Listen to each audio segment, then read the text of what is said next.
d'avoir accepté de faire ce live avec nous aujourd'hui sur la peur de ne pas être à la hauteur dans le monde du travail. Comme toujours, tu le sais, avant de commencer un live, je vais te demander de te présenter, s'il te plaît.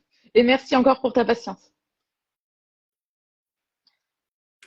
Bonjour Charlotte, bonjour à tous. Et donc, pour me présenter vite, j'ai une vie professionnelle assez riche avant de faire ce que je fais aujourd'hui. Donc, je travaillais dans le public, à l'Assemblée nationale, au service du Premier ministre. J'étais avocate, j'ai travaillé en entreprise pendant une douzaine d'années et je me suis intéressée ensuite très fortement à la problématique du travail, aux reconversions professionnelles, à la problématique de sens. Et donc voilà, ça fait maintenant 6 ans que j'accompagne des personnes qui sont pas bien dans le monde du travail, qui cherchent une issue pour vivre mieux en fait leur situation professionnelle et éventuellement, et c'est vraiment mon but, de les aider à même s'épanouir et s'accomplir dans le travail. Voilà. Merci Violaine. Du coup, toi, tu reçois en présentiel, en ligne et ou les deux? D'accord, super. Exactement. J'ai mon cabinet qui est près de la plage sur le bassin d'Arcachon. Et j'ai, alors c'est pas un endroit, voilà, c'est pas près d'une grande ville, donc j'ai beaucoup de clients à distance. D'accord, ça marche. Merci Violaine. Alors, on va commencer ce live justement sur la peur de ne pas être à la hauteur dans le monde du travail. Je vois qu'il y en a déjà pas mal à qui ça parle. Alors, justement, Violaine, ne pas se sentir à la hauteur, ça veut dire quoi? Eh bien, justement, je trouvais que le thème était intéressant parce qu'on entend beaucoup parler. C'est aussi une expression que j'entends beaucoup dans mon cabinet. Et je trouve que c'est un piège mental auquel il faut faire vraiment très attention. Parce que ne pas être à la hauteur, finalement, ça veut dire quoi? Comment est-ce qu'on mesure cette hauteur? Est-ce qu'elle en a une déjà? Et quel fondement scientifique, sociologique, mathématique, psychologique, que sais-je, a-t-elle? Donc pour moi, comme c'est un mécanisme de pensée qui est biaisé, car invérifiable, il est intéressant d'aller chercher un petit peu derrière qu'est-ce qu'il peut bien vouloir dire. Donc quand je me suis intéressée à ça, je me suis intéressée au concept d'atélophobie, donc là qui est vraiment la peur pathologique, puisqu'il y a le mot phobie dedans,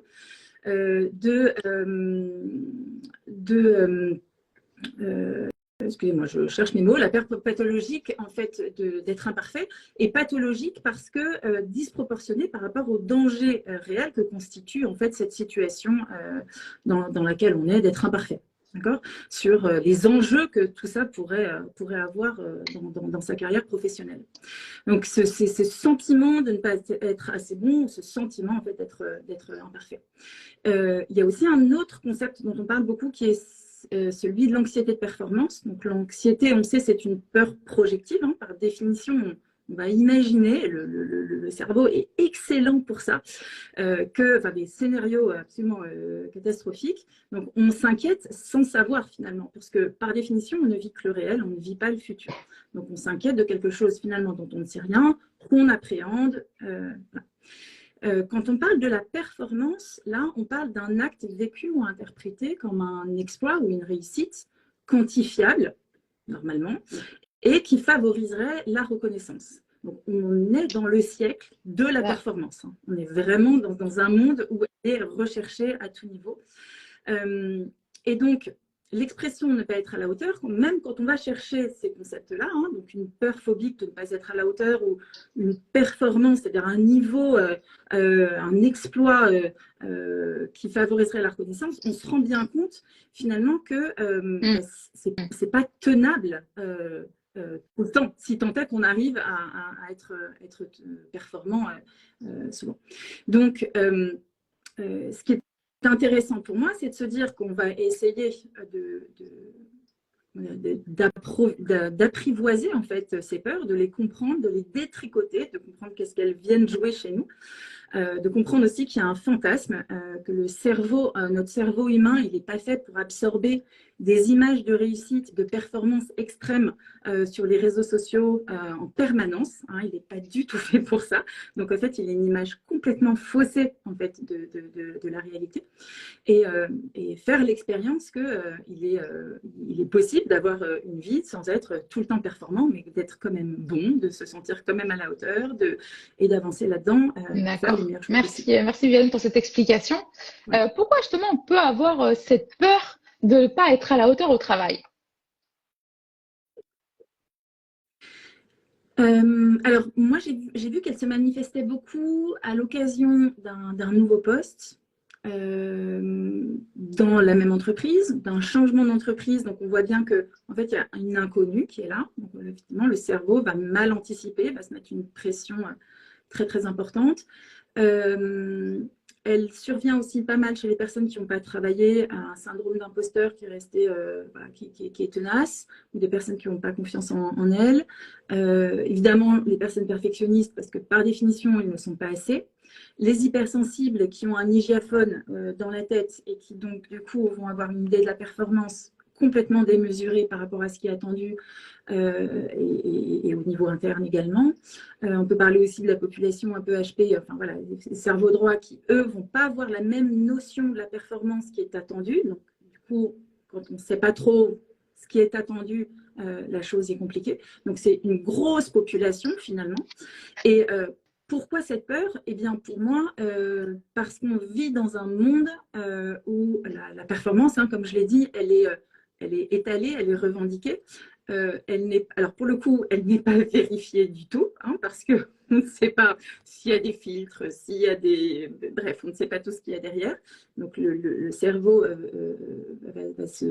va être induit en erreur d'une certaine manière. Et parce qu'on vit dans un monde où le travail est divisé, en fait. Il n'y a plus le travail collectif qu'il y avait auparavant, d'équipes qui, effectivement, travaillaient dans le dur. Hein. Je parle des mineurs, je parle des travaux dans les champs. Évidemment, ces travaux étaient pénibles, mais il y avait une cohésion de groupe qui était forte. On savait exactement dans le groupe qui faisait quoi et qui était payé pourquoi, et d'ailleurs à quelle hauteur cette personne était payée. Dans le monde de travail aujourd'hui, on ne sait pas tout ça. Il y a un certain nombre d'entreprises qui fait le choix de favoriser la transparence des salaires, de mettre en place un certain nombre de chartes. Tout ça favorise en fait quand même une certaine forme de... il y a moins de stress en fait. On connaît les choses, mais dans d'autres, c'est utilisé en fait de manière pas toujours très judicieuse, voire carrément perverse. Ça peut arriver aussi malheureusement. Et en fait, les personnes se sentent en compétition absolument de manière absolument permanente ou sur un siège éjectable. Donc il y a ce qui se passe à l'intérieur de leur cerveau, parfois qui n'a pas de sens, hein, puisque c'est parfois des personnes qui ont vécu, ça peut arriver, des traumas dans l'enfance et qui ne seront jamais assez et qui, dans l'entreprise, sont là pour régler cette question-là. Pas forcément l'endroit, ouais. Le meilleur moyen. Et donc, ils vont se servir de ce terrain-là pour essayer de réparer quelque chose qui sera par définition jamais réparé. Mais il y en a aussi qui vivent, qui ont une vraie sensibilité, qui c'est compliqué de travailler quand il y a un climat de confiance établi et qui vont tout le temps remettre en cause en fait leur travail par rapport à ce fameux regard des autres, hein. Que ce soit leur hiérarchie ou leurs collègues ou D'accord, merci Violaine. Je vois qu'il y a beaucoup de questions qui fusent déjà, où les personnes nous disent aussi super ce live, il vient à point nommé. Effectivement, il y en a beaucoup qui vont faire leur rentrée, je pense, ou d'autres qui commencent un nouveau travail justement. Donc effectivement, ça tombe parfaitement bien, c'est vrai. Du coup, quels sont les comportements courants qui sont en lien avec la peur de ne pas être à la hauteur au travail? Alors, ce que j'ai pu observer, c'est tout ce qui concerne le refus d'évoluer, de prendre un poste avec plus de responsabilités, plus de challenge. Donc, il y en a qui viennent me voir après ce qu'ils considèrent être cet échec-là, de ne pas avoir osé parce qu'intérieurement, ils se sont mis des freins. J'ai aussi des personnes qui viennent, parce que c'est vraiment mon cœur de métier, donc qui viennent me demander de les accompagner dans leur reconversion professionnelle. Et c'est à ce moment-là que moi, je dois être très attentive parce que des fois, je peux constater que ces personnes-là sont finalement complètement à leur place, qu'elles y sont bien, qu'il serait vraiment dommage qu'elles abandonnent à ce moment-là de l'aventure parce que, en fait, elles ont encore des choses à faire là-bas et elles sont challengées, elles ont peur de ne pas être à cette fameuse hauteur qu'elles se sont imposées. Donc là, c'est plutôt un public féminin. Et ces dernières années, j'ai accueilli pas mal de chefs d'entreprise qui étaient femmes femmes, toujours sur le même modèle d'ailleurs. Elles avaient souvent monté une association dans laquelle elles étaient bien, une petite échelle. Et puis, au fur et à mesure, il y a des levées de fonds, l'association passe en bourse ou quelque chose comme ça. Et là, on change d'échelle. Il se passe un truc un peu fou. À la fois, c'est plein d'adrénaline et c'est agréable, mais en fait, les femmes que j'accompagne ont peur de perdre cette maîtrise, cette perfection qu'elles avaient pu avoir jusque-là.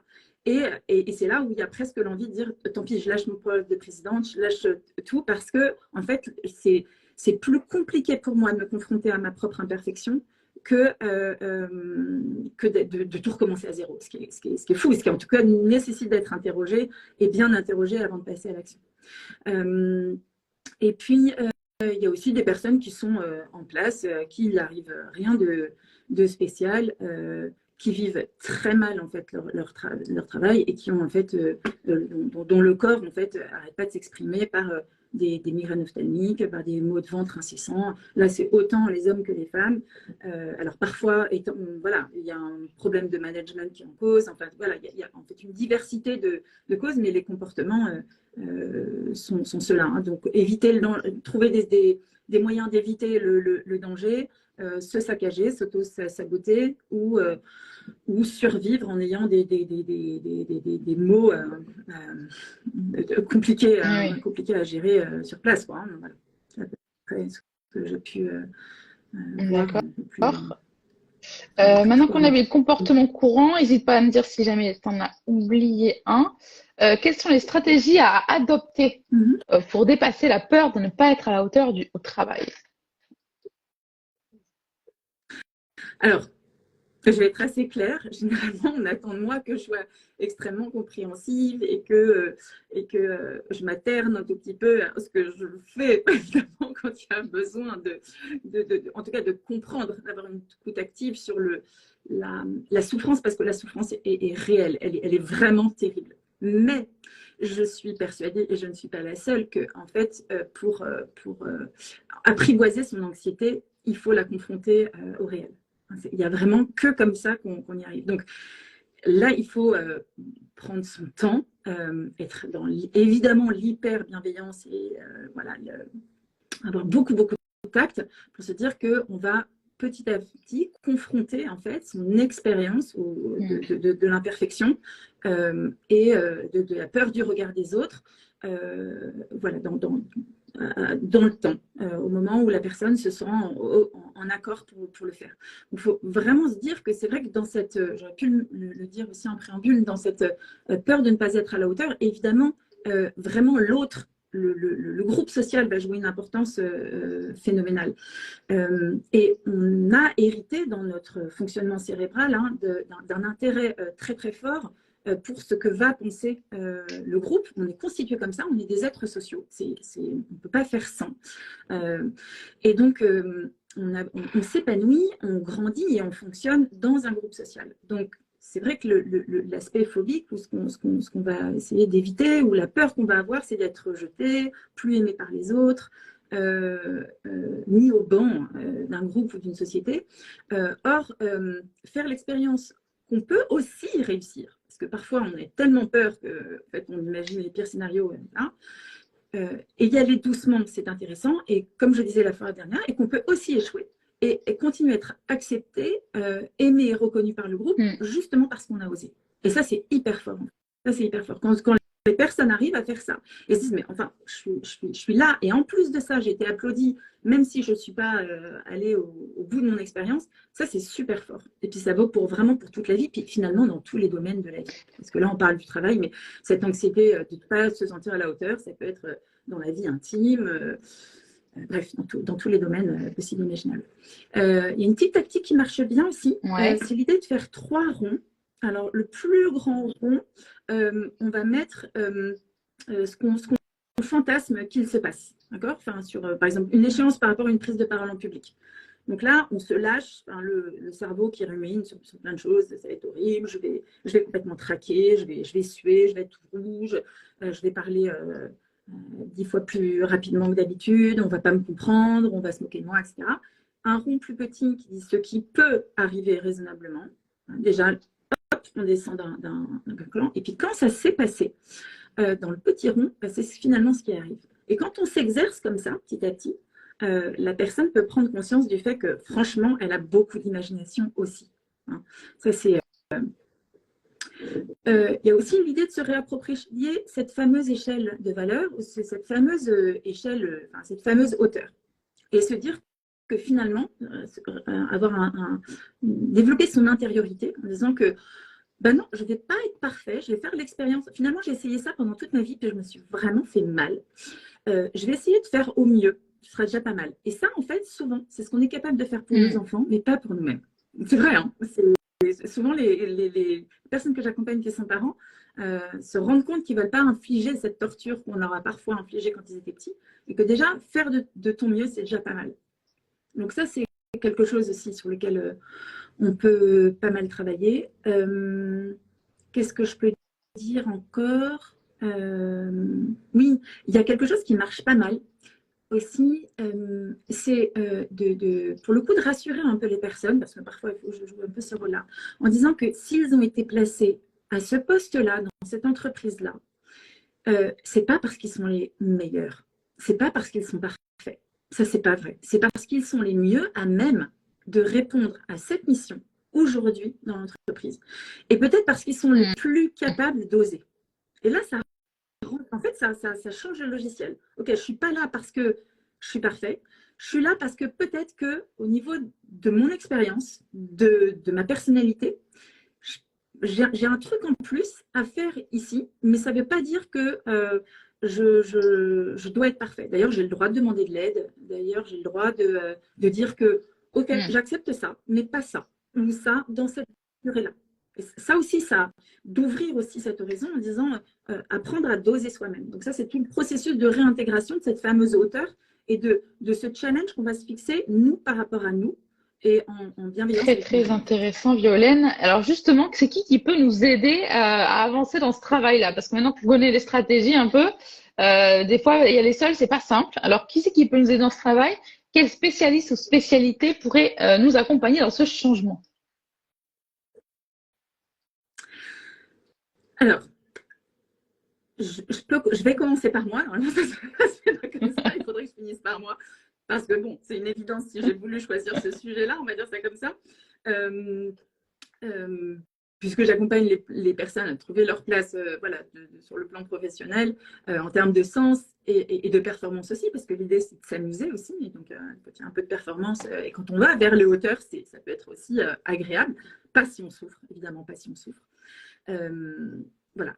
Seulement, dès qu'on est dans une souffrance qui est de l'ordre de la phobie, voilà, des migraines à répétition, qu'on est vraiment dans une grande souffrance, j'encourage beaucoup à ce que je travaille avec d'autres professionnels ou ces autres professionnels ont travaillé avec la personne avant moi aussi pour dépasser un certain palier.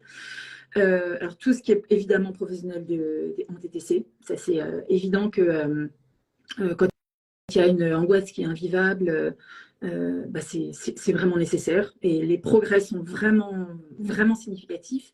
Et moi, j'ai l'habitude de travailler aussi avec une spécialiste en EMDR. Là, c'est voilà, quand j'ai pu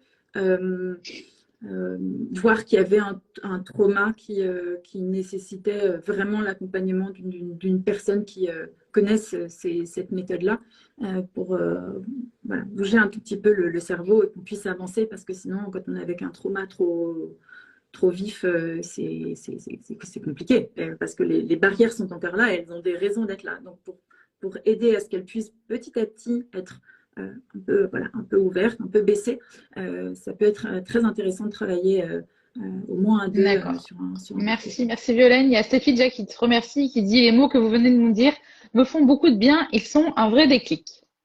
On a Alba qui nous dit est-ce que vous accompagnez des jeunes sans expérience aussi entre 19 et 21 ans?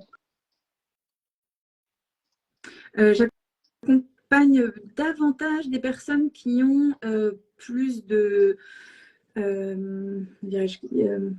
plus d'épaisseur professionnelle, plus de comment dirais-je, de bagage professionnel, parce que évidemment ma spécialité, c'est vraiment la reconversion, c'était plutôt ces personnes-là. Mais je vais y réfléchir parce qu'effectivement, de plus en plus, je suis sollicitée par des personnes qui peuvent avoir vécu un burn-out, qui est aussi vraiment le domaine dans lequel je travaille, dans les études, et ou qui peuvent être très vite confrontées à une hyper angoisse en arrivant sur le monde du travail. Alors,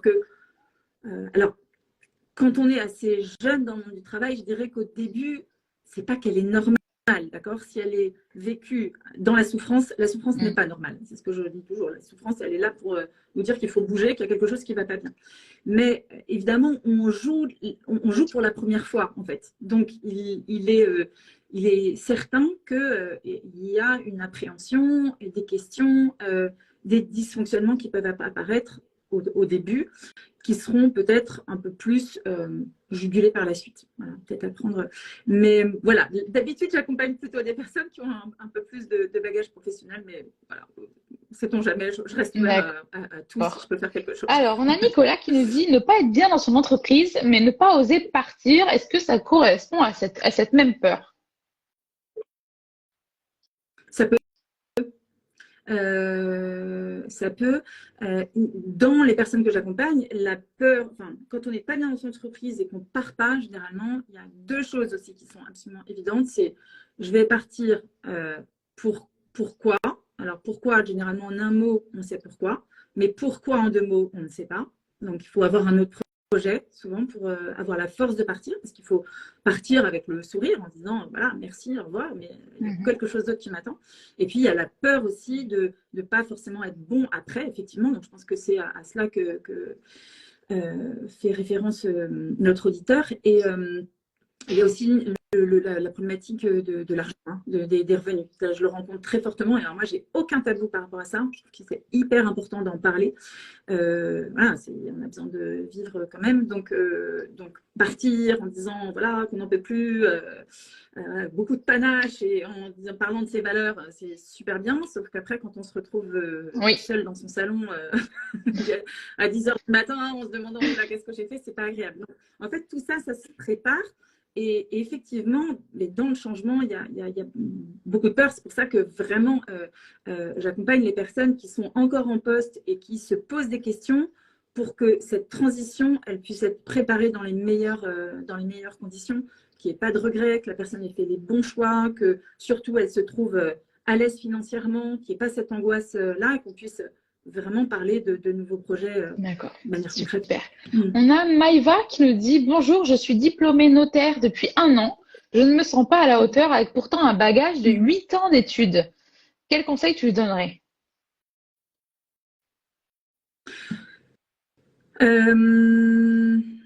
Alors, pour avoir été avocate aussi, je sais qu'on a beau faire plein d'études de droit, quand on arrive dans un cabinet, voilà, on est un peu mis à l'épreuve et en fait, il y a un gap entre tout ce qu'on a appris et puis effectivement la pratique qu'on va avoir.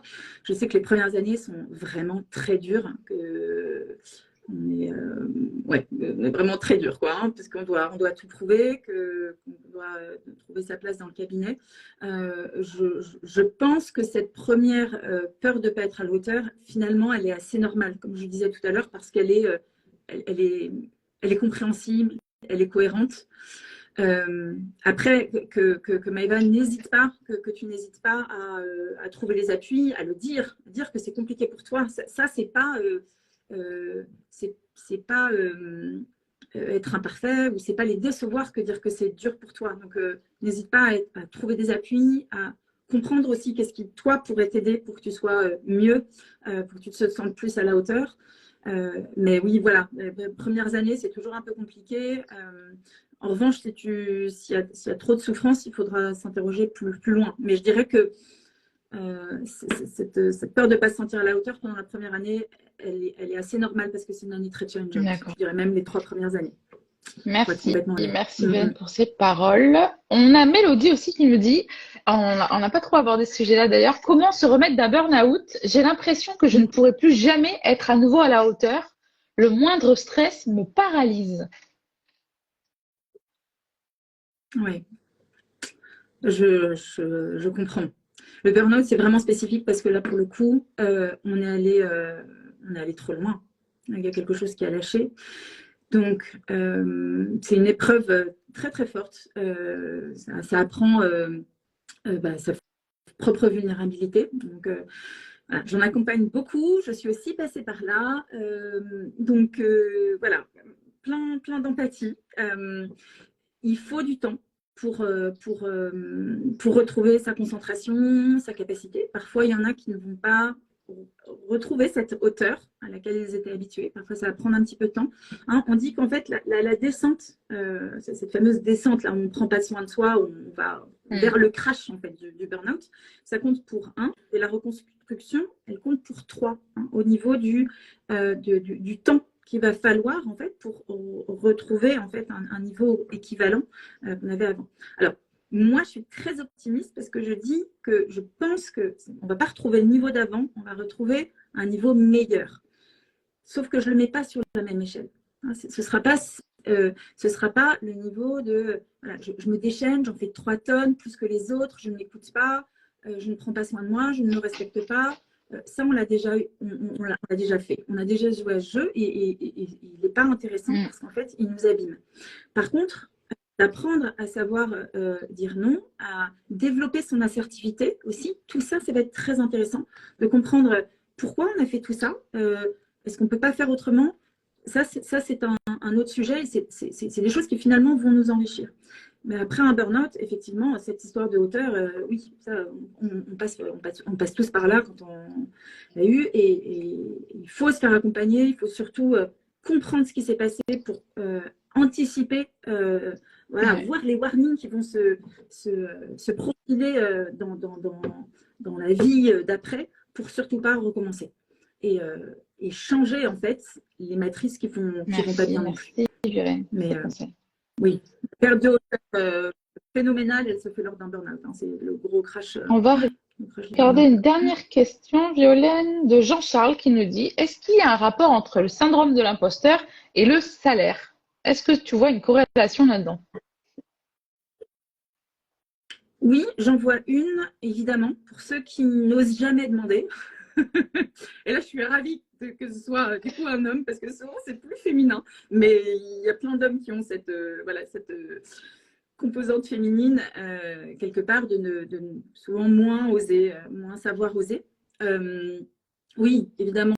Il y a, quand on est persuadé au fond de nous que même si on reçoit des compliments, même si on a toutes les preuves devant nous, qu'on fait bien son job, mais que le cerveau vient nous dire « Ah non, non, mais si on te dit ça, c'est parce que, en fait, tu es hyper sympa avec tout le monde, donc on veut te manipuler. » Ou non, mais ok, ils viennent te dire ça, mais ils n'ont pas vu que tu bosses tous les week-ends. Donc en fait, comme tu bosses 2 fois plus que les autres, bah, heureusement que ton travail il est à peu près correct. Si en fait à chaque fois le cerveau ne sait pas accueillir en fait une forme de reconnaissance du travail ou de vraie valeur du travail, bah, effectivement, il ne va pas demander d'augmentation, hein. Ça c'est certain. Il va toujours, en fait, moi je me souviens bien d'une fois, alors vraiment ça l'incarne bien, j'aime bien ressortir, je me souviens d'une fois, alors j'étais en entreprise, hein, donc de mes chefs qui me dit « Bon, alors tu vois, et puis pour cette année, j'avais envie de demander une augmentation pour toi. » Et je me souviens que sur le coup, j'ai dit « Mais t'es sûre ?» Voilà, je me disais mais vraiment, parce que en fait, il y avait aussi l'idée de ne pas me mettre une pression supplémentaire par rapport à ce que déjà je vivais comme pression. Alors, donc, il y a peu de personnes en fait qui répondent par je te propose de t'augmenter sans qu'on ait rien demandé, et avec une personne qui leur demande de réfléchir à sa proposition. Ça, c'est complètement symptomatique. Ouais, effectivement, il y a même un gros lien. Merci beaucoup, Violaine, pour tous ces conseils que tu es venue nous dire aujourd'hui, nous prodiguer sur la peur de ne pas être à la hauteur dans le monde du travail. Je ne sais pas si tu avais un message plus global à faire passer ou à parler de ton cabinet pour terminer cette conversation. Alors, un message pour tous, hein, que vraiment on n'est pas son travail. Alors, c'est vraiment important. Il y a ce qu'on fait et parfois, on peut pas bien le faire ou moins bien le faire. Ça ne change pas notre valeur. Ça, c'est vraiment super important. Je voudrais vraiment inviter à construire une sécurité en soi et pas à travers plein de choses qui brillent. Ça n'a qu'un temps. Voilà, ça peut être factice. Il peut aussi avoir quelque chose de chouette dans la volonté de se dépasser aussi. Ça vient titiller, c'est pas très agréable et ça n'a rien à voir avec le fait d'hyper souffrir en étant tout le temps stressé au travail. Donc il y en a un qui est agréable parce qu'il vient nous chercher, on est des êtres d'évolution, on a besoin de se confronter aussi, de sentir qu'on est capable. Mais par contre, le travail ne doit pas être une souffrance. On n'est pas au bon endroit, il ne se passe pas les bonnes choses, c'est pas normal. D'accord ? C'est pas normal d'avoir le blues du dimanche soir, c'est pas normal de pleurer en repensant au travail, tout ça, c'est pas normal. Et donc parfois, il suffit juste de réorienter des choses, de les aménager différemment, parfois de penser à autre chose, mais parfois sur le long terme, hein, c'est-à-dire on se donne 2 ans pour réfléchir à un autre projet qui ferait du bien. Mais ouais, c'est vraiment important de vivre bien le travail. On en a pour longtemps. T'es sûr? On en a pour longtemps. Donc voilà, vraiment c'est important de prendre ça avant qu'il soit trop tard, parce que même si je disais tout à l'heure, on peut dire merci à son burn-out quand on vit cette épreuve-là, parce qu'après ça nécessite de grandir en fait dans cette épreuve et puis de mieux se retrouver et puis de savoir dire non, de mieux se respecter. Il n'empêche que quand on peut l'éviter et trouver un moyen de pas souffrir, c'est quand même vraiment, vraiment mieux. Donc voilà, c'est vraiment mon grand message pour cette rentrée. Et c'est pas forcément évident pour tout le monde. Pour beaucoup, hein, le travail, c'est issu du mot trépalium, qui est un objet de torture. Hein. Donc, mais le travail doit être épanouissant, intéressant. Il doit en tout cas procéder de l'envie. Et si l'envie, elle n'est pas là et la souffrance, elle est là, ça veut dire qu'il faut changer les choses et prendre son temps pour y penser. Hein. Surtout, voilà, ne démissionnez pas, faites pas n'importe quoi. Ça, c'est super important aussi. On n'a rien gagné en faisant ça et ça, merci. Sabote, Merci Violaine. Voilà. Sinon, je accueille toutes vos demandes, évidemment. J'ai un site internet sur lequel vous pouvez me laisser Super. Merci beaucoup, Violaine. Ne manquez pas de contacter Violaine Capet, du coup, sur sa page psychologue.net ou directement sur la page Instagram aussi, ils peuvent te contacter? Ok. Oui, alors, il faut savoir que je ne suis pas très réactive sur les réseaux sociaux. Donc, vaut mieux contacter via la page, alors. Après l'émission, je fais plus attention. Super. Merci beaucoup, Violaine. Je te souhaite une belle journée et merci encore pour ta présence aujourd'hui. Belle journée à toi. Merci, Violaine.